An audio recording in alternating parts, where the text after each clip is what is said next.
పుంగనూరులో Telugu Desam party రెండు ముక్కలవుతుందా అంటే కార్యకర్తల నుంచి అవుననే సమాధానం వస్తోంది.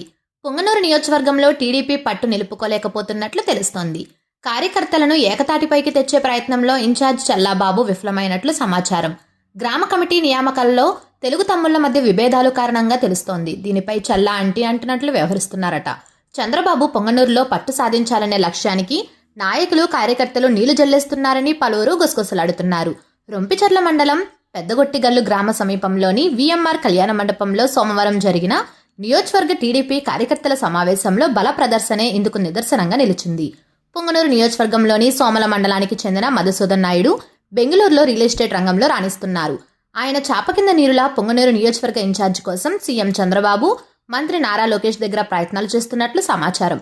సోమవారం జరిగిన టీడీపీ మండల గ్రామ బూత్ కమిటీల ఏర్పాటు సమావేశానికి ఆయన సుమారు 40 వాహనాల్లో కార్యకర్తలను తరలించినట్లు తెలిసింది. ఈ వాహనాలకు Punganur TDP incharge Challababu photo వేయకుండానే సీఎం, మంత్రి లోకేష్, మధుసూదన్ నాయుడు ఫోటోలతో స్టిక్కర్లు వేసుకుని వెళ్లడం చర్చనీయాంశమైంది. అలాగే మధ్యాహ్నం కార్యకర్తలకు బిర్యానీ ప్యాకెట్లు కూడా ఆటోలలో వేసుకుని వచ్చి పంపిణీ చేశారు. మధువర్గం చల్లాబాబు ఏర్పాటు చేసిన విందులో పాల్గొనలేదని తెలిసింది.